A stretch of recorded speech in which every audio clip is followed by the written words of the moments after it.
Lanjut lagi masih di Ustadz Sarwan. Ustadz, Ya, kalau tadi misalnya bahwa kepemilikan wakaf itu sudah bukan lagi menjadi milik orang yang mewakafkan, ya, tapi menjadi milik Allah Subhanahu wa taala.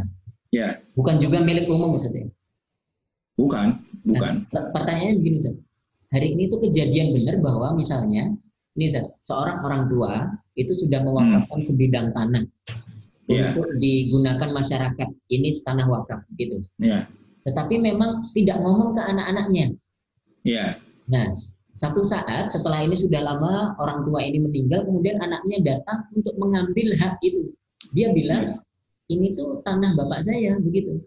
Tapi ketika ditanyakan ke masyarakat sekitar itu, semuanya sepakat bahwa ini sudah diwakafkan.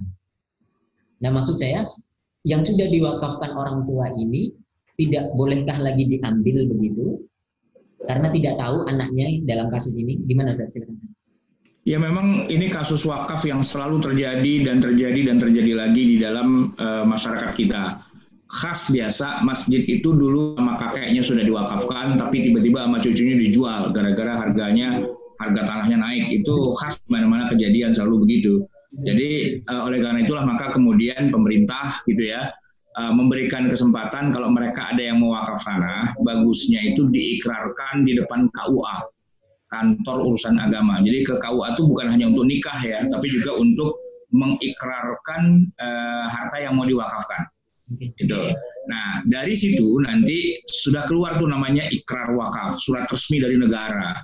Nah, tinggal kalau dia bentuknya tanah, biasanya kan tanah ya. Ini urusannya ke apa namanya BPN, Badan Pertanahan Nasional Penegak ya, N-nya itu ya. Nah, untuk diurus dan keluar nanti namanya sertifikat wakaf. Oh, Itu sudah sertifikat gitu. Nah, jadi nanti di situ nanti disebutkan siapa yang mewakafkan, terus kemudian berapa luas tanah dan sebagainya, terus siapa yang jadi nazirnya, yang jadi pengurusnya gitu. Itu sudah sertifikat. Jadi sudah sangat-sangat kuat secara hukum.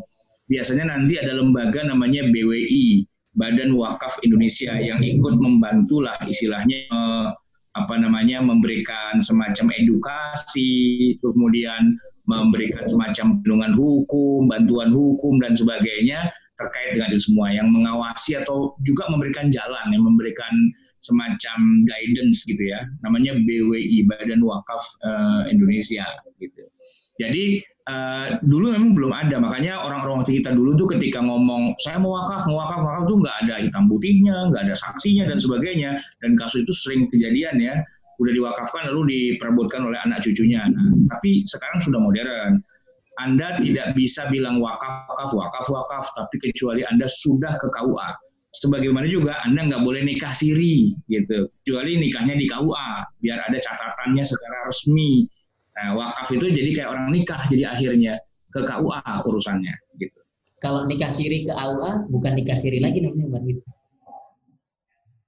Ya, iya. Makanya biar punya dokumen, biar punya legal, gitu.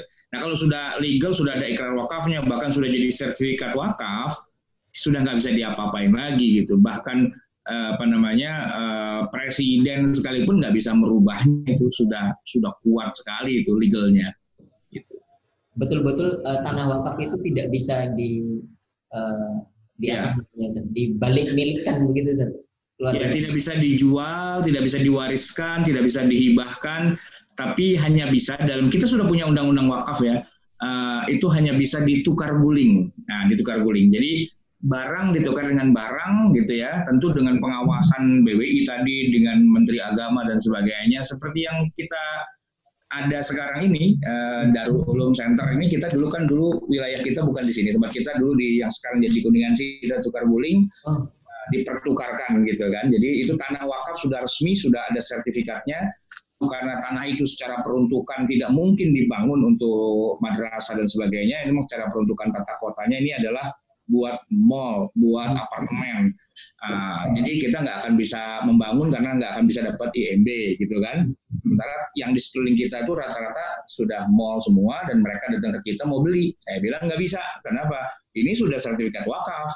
Nggak, Anda mau masuk penjara apa gimana gitu. Sertifikat wakafnya sudah kuat gitu kan.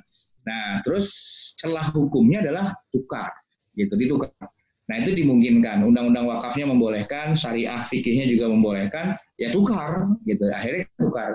Ya tentu dalam hal ini tukar dianjurkan untuk tukar yang lebih bagus. Makanya di sana kita tanahnya 2.000, di sini 4.000 gitu kan. Di sana kita cuma 1 lantai, di sini 4 lantai. Nah gitulah. Jadi ini wakaf semua nih aset yang kita punya di Darul Ulum.